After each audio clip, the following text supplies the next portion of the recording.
Good morning बच्चों। आज हम पढ़ेंगे पाठ 4 किस्मत का खेल।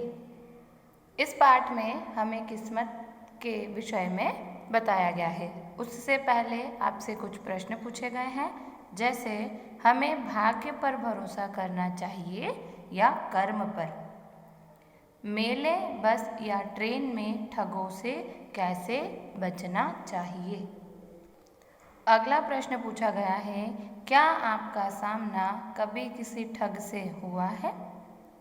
अच्छे अंक पाने के लिए क्या क्या करना चाहिए? बच्चों, इन सभी प्रश्नों के उत्तर हमें इस पाठ के अंतर्गत मिलेंगे। अब हम पाठ को पढ़ना प्रारंभ करते हैं। मेरा नाम रशीद है। पिछले साल में ईद मनाने अपने चाचा जी के पास गया। चाचा जी मेरठ के पास एक बड़े कस्बे में रहते हैं। ईद पर वहाँ एक बड़ा मेला लगता है। यह मेला कई दिनों तक चलता है। इस मेले में दूर दूर से व्यापारी सभी तरह की चीज़ें बेचने आते हैं। छोटी सी सुई से लेकर भैंस तक यहाँ से खरीदी जा सकती है। यहाँ बताया गया है कि ये जो पूरा पाठ है, उस पाठ में एक रशीद नाम का लड़का है जो बताना चाह रहा है कि मेले में उसके साथ क्या हुआ। वह ईद मनाने अपने चाचा जी के पास गया था। उसके चाचा जी मेरठ के पास रहते हैं और जिस मेले में वह गया था वह मेला कई दिनों तक चलता रहता है और उस मेले में छोटी सी सुई से लेकर भैंस तक भी खरीदी जा सकती है। मैं मेला देखने जाना चाहता था। मेरे दादाजी से मन की बात कही। उन्होंने मुझे मेला देखने के लिए 50 रुपये दिए। चाचा जी मुझे मेले में ले गए। घर का नौकर शकील भी हमारे साथ था। जल्दी ही हम मेले में पहुंच गए। मेले में काफ़ी भीड़ थी। चाचा जी ने हमें भीड़ से निकालकर झूलों की तरफ ले जा रहे थे। तभी अचानक उनके एक करीबी मित्र मिल गए।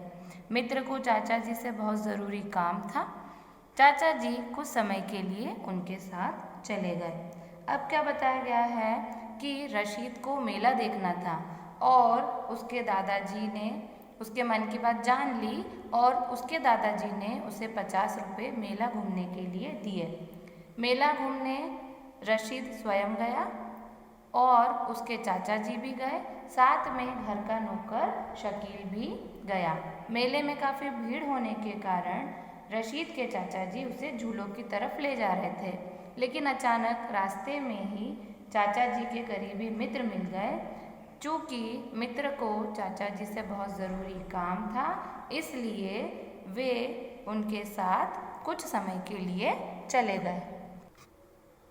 जाते जाते चाचा जी मुझसे बोले, जब तक मैं नहीं लौटता तुम शकील के साथ मेले में घूम लो, जब तक मैं ना आऊँ कुछ मत खरीदना। मतलब चाचा जी ने उसे 50 रुपये तो दे रखे थे, लेकिन कुछ भी चीज़ खरीदने से मना कर दिया। मैं और शकील मेले में घूमने लगे। वहाँ दुकानों में तरह तरह की सुंदर चीज़ें सजी हुई थी।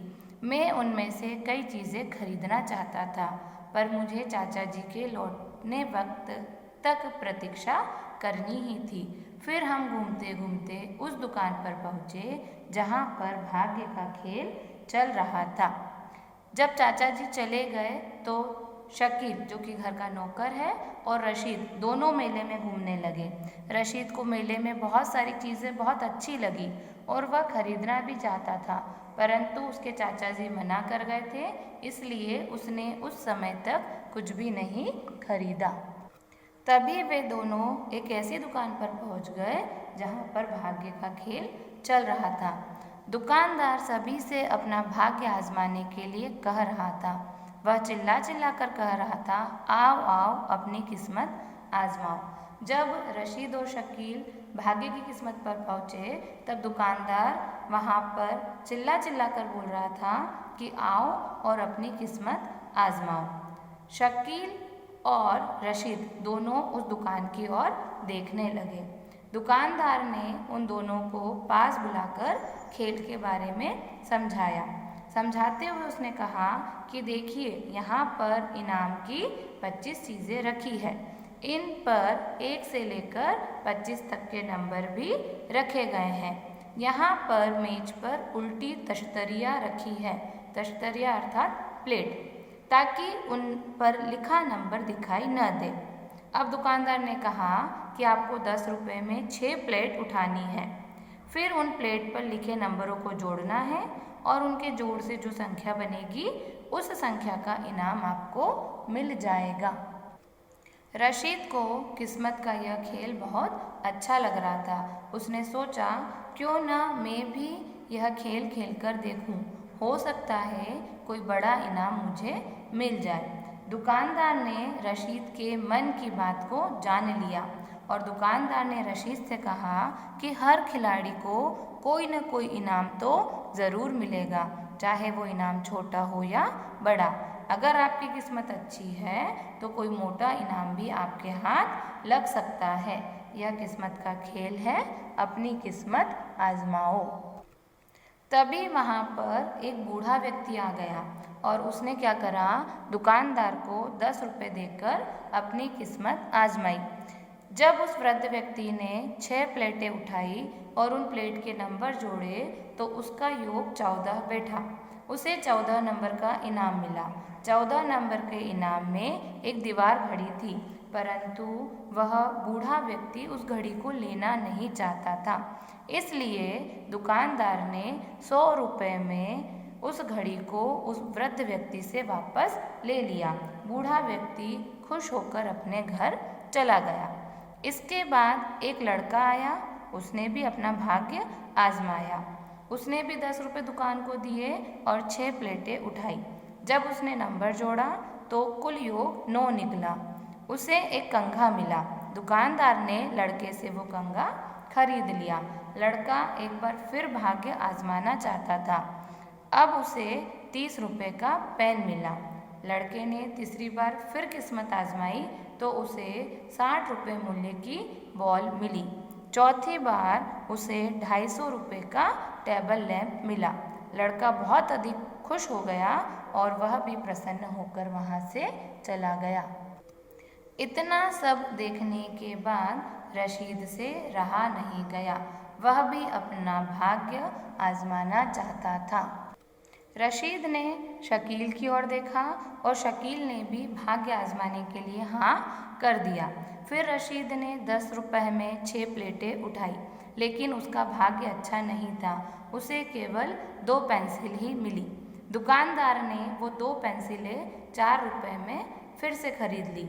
रशीद ने फिर प्रयास किया और इस बार उसे एक पेंसिल बॉक्स मिला। दुकानदार ने वह पेंसिल बॉक्स भी 6 रुपये में खरीद लिया। रशीद ने तीसरी बार फिर तश्तरियाँ उठाई। किस्मत ने फिर उसका साथ नहीं दिया। उसने सोचा था कि मुझे कोई बड़ा इनाम मिलेगा, पर उसे छोटी चीज़ ही मिली। रशीद ने बार बार 10-10 रुपये देकर किस्मत आजमाई, लेकिन उसे बार बार छोटी ही चीज़ मिलती रही। अंत में उसके पास केवल 5 रुपये ही बचे, लेकिन दुकानदार ने उससे कहा कि आप चाहो तो एक बार और खेल सकते हो। रशीद ने आखिरी बचे 5 रुपये भी दांव पर लगा दिए। वहाँ मेले में खड़े लोग उसे देखकर हंस रहे थे। अब रशीद के 5 रुपये भी गायब हो गए। वो बहुत दुखी हो गया और शकील के साथ वहाँ से चला गया। अब जहाँ उन्होंने चाचा जी को छोड़ा था, वहीं पर रशीद और घर का नौकर शकील आ गए। थोड़ी देर में चाचा जी भी आ गए। चाचा जी ने रशीद से पूछा, क्या बात है बेटा, बहुत परेशान लग रहे हो। तब घर के नौकर शकील ने सारी बातें बता दी। चाचा जी न नाराज़ हुए और ना ही दुखी, और वे थोड़ा सा मुस्कुराए और उन्होंने रशीद की पीठ थपथपाई। उसके बाद चाचा जी रशीद को एक दुकान पर ले गए और वहाँ उन्होंने उसे एक सुंदर छाता दिलवाया। फिर बिस्किट, मिठाई और अन्य चीज़ें भी दिलवाई। इसके बाद जब वे तीनों घर आ रहे थे तो चाचा जी ने समझाया कि जो किस्मत के खेल वाला दुकानदार था, उसने तुम्हें मूर्ख बनाया है। तब रशीद को विश्वास नहीं हुआ। चाचा जी ने फिर कहा कि वह बूढ़ा व्यक्ति और वह लड़का उस दुकानदार से ही मिले हुए थे। तुम्हें ललचाने के लिए ही वे चाल चल रहे थे। उन्हें अच्छी चीज़ देखकर तुम्हारा मन भी ललचा गया। दुकानदार को तुम्हारे पैसे से मतलब था। अब तुम इस बात को भूल जाओ और किसी से भी अपनी मूर्खता का जिक्र मत करना।